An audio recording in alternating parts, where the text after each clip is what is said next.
tudo bom com vocês? Hoje nós vamos para a última palestra sobre o karma e o foco é como purificar o karma. E antes de entrar nesse aspecto da purificação, é importante que você tenha noção de como é que de fato o karma acontece, né? O karma completo, como é que ele é gerado. O karma completo, para poder existir, é preciso 3 ações. É preciso primeiro ter a intenção, segundo é preciso arquitetar para se obter o resultado desejado, e terceiro é preciso se alegrar pela ação cometida.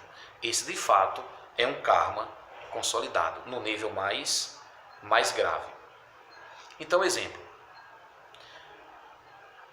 eu desejo ajudar alguém, então eu tenho a intenção de ajudar alguém.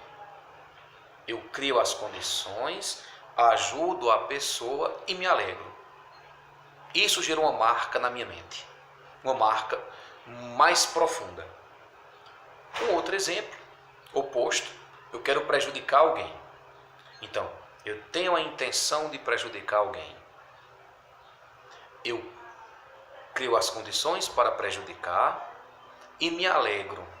Isso de fato é um karma completo. Não é? Então, as outras atitudes que a gente tem no dia a dia, elas são atitudes kármicas, porém não no nível tão profundo como esse que eu estou lhe falando agora. Então, espero que você já tenha aprendido. Quando agimos, as ações deixam marcas em nossa mente. Essas marcas que são deixadas são, portanto, o quê? O karma. Outro exemplo.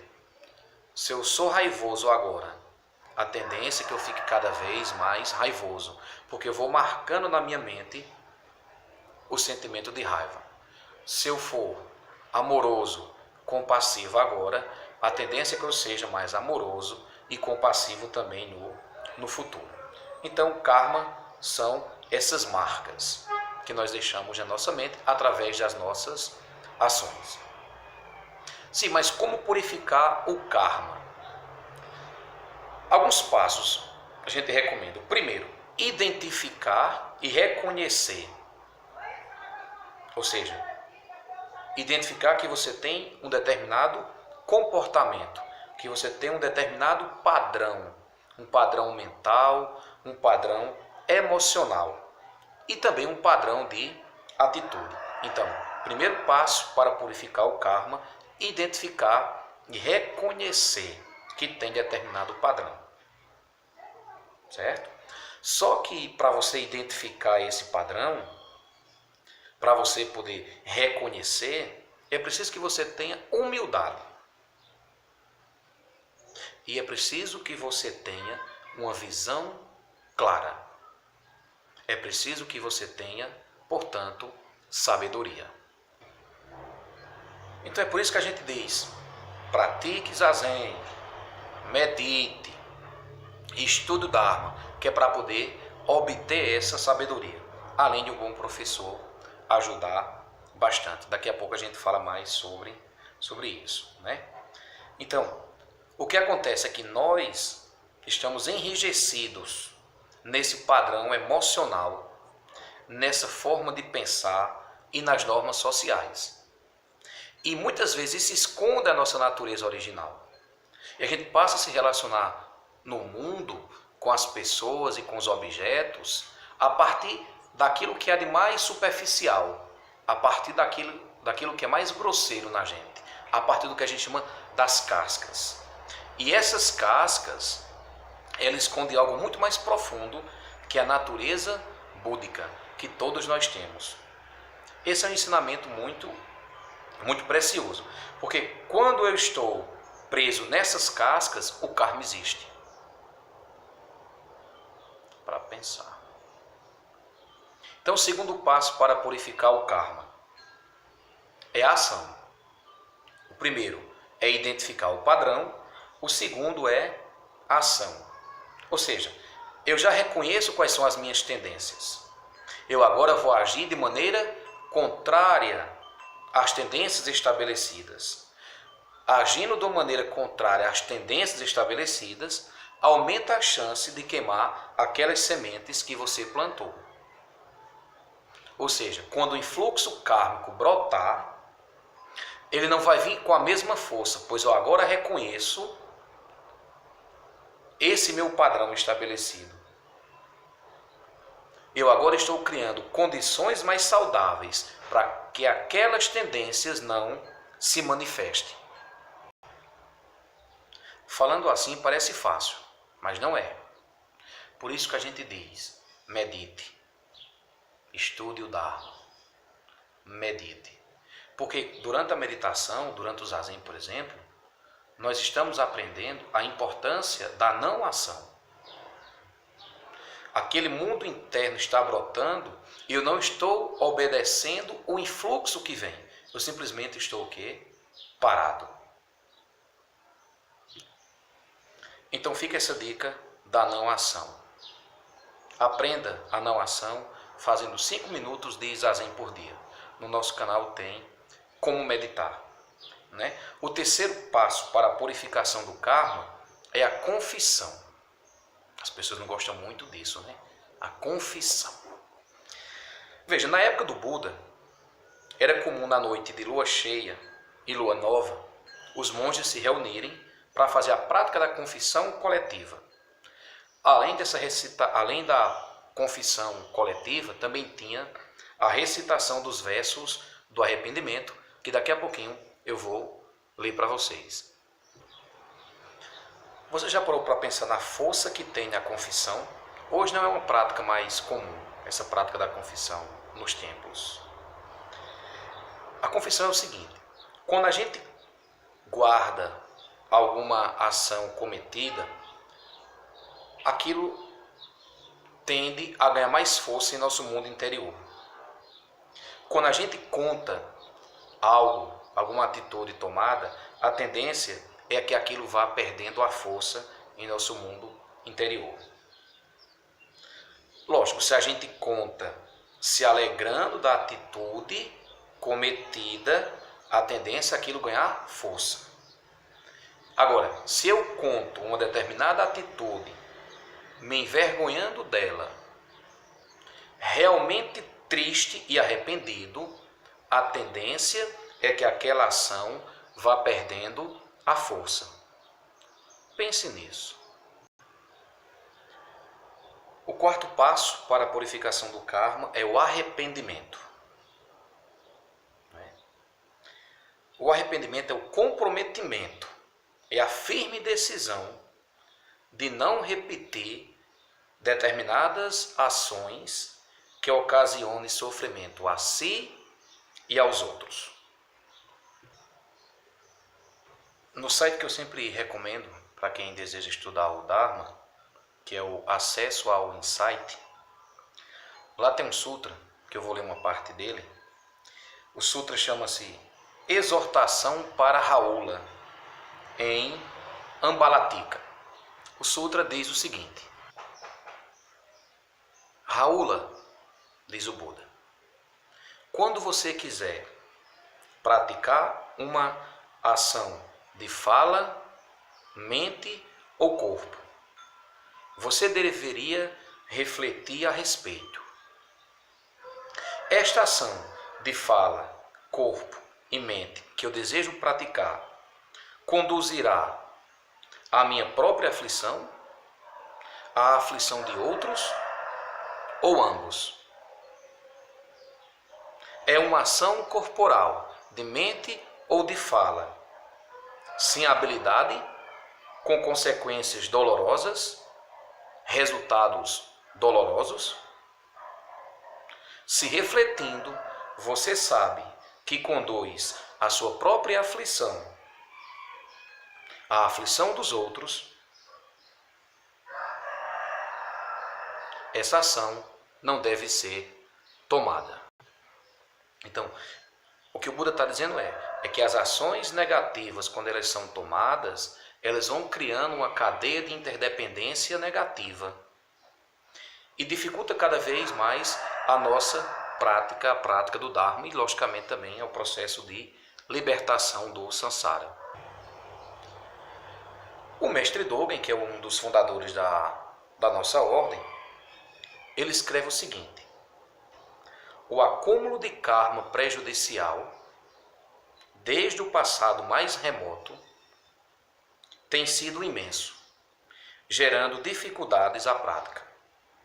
Rogo a todos os Budas iluminados e benfazejos que me envolvam em sua compaixão, pois é através dessa compaixão que os méritos de seus ensinamentos preenchem a tudo que existe nos céus, nos mares e na terra. E ele continua: Budas ancestrais do passado foram originalmente como sou agora. No futuro, serei como os Budas ancestrais. Esse trecho que eu li agora, ele está no Shushoggi, segunda parte, cujo título é Livres através do Arrependimento. Inclusive, há uma cerimônia, né, que se faz nos centros zen, nos mosteiros, ou na noite de lua cheia, lua nova, ou então no dia 1 e dia 15 de cada mês, que é chamada de Ryaku Fusatsu, ou seja, uma cerimônia simples do arrependimento. Nessa cerimônia do arrependimento se recita o seguinte verso: todo karma prejudicial alguma vez cometido por mim, devido à minha ganância, raiva e ignorância, nascido de meu corpo, boca e mente, agora de tudo eu me arrependo.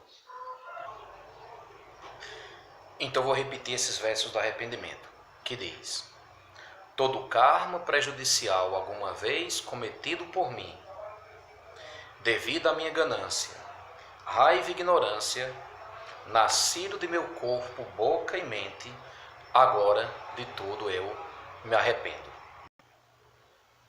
Então olha que coisa simples.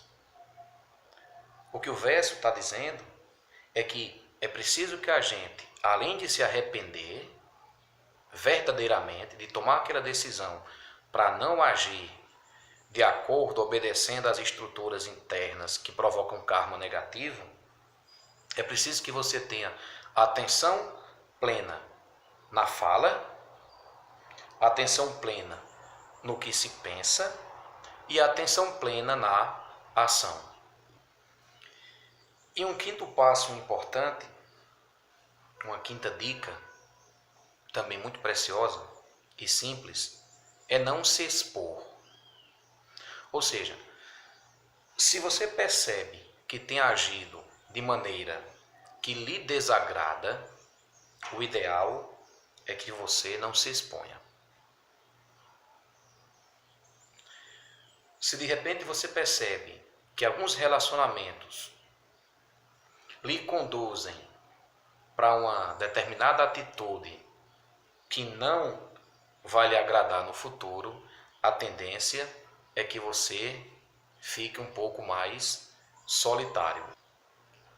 Solitário, ou então fique mais criterioso, criteriosa na hora de arrumar suas companhias. Então essa questão dos relacionamentos ela é de extrema importância, né? Porque as relações kármicas, elas são alimentadas, além das situações, pelas relações pessoais, não é? Então você pode estar se perguntando: eu estou com um monte de sementes que hoje eu me desagrado. O que fazer com essas sementes?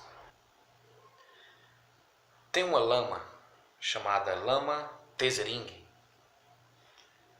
que ela diz o seguinte, numa entrevista. Ela disse,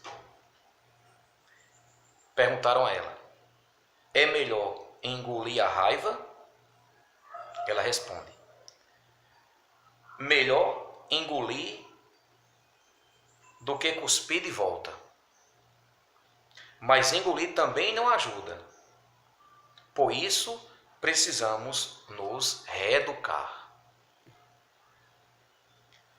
Temos que refletir e contemplar as consequências dos nossos venenos mentais, raiva, ganância, ignorância, para começarmos obter elementos de lidar com eles. Então, o que precisamos realmente é cortar esses venenos mentais.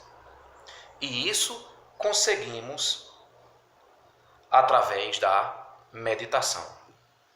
E no texto ela continua dizendo: mas enquanto não desenvolvemos essas técnicas de contemplação e meditação, precisamos evitar a raiva. Se ainda não tivermos os meios hábeis para lidar com a situação, é melhor correr do que reagir.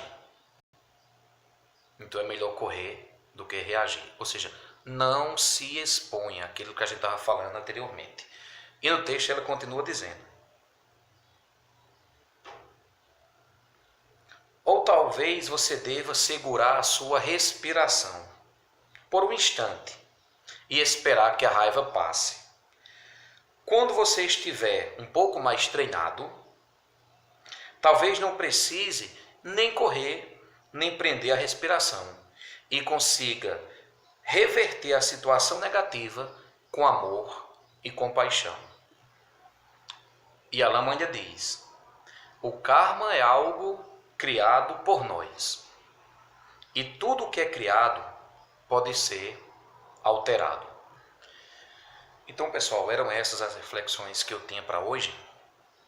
E eu espero ter contribuído para seus estudos, né, para a sua vida. Eu também espero que você tenha percebido que o foco no budismo, quando se fala em karma, é a ação. É o motivo que leva a gente a tomar determinadas atitudes, né? E você também deve ter percebido que a visão budista sobre o karma, ela é muito libertadora. Porque o que o Buda fala é: perceba qual é o seu padrão. Porque quando você começa a perceber seu padrão, você de fato começa a cortar, a romper esses laços kármicos. E também ter uma vida mais feliz, né? Então, é preciso que você cultive a sabedoria e a virtude, não é? Nós não somos esse karma que algumas pessoas falam, você é o seu karma. Não, nós somos algo muito mais profundo. Nós somos a natureza de Buda. Como o mestre Dogen fala no seu texto, Shushog, Livres através do Arrependimento, Budas ancestrais foram exatamente como eu sou agora. No futuro, serei como os Budas ancestrais. Voltaremos com mais um tema próxima semana.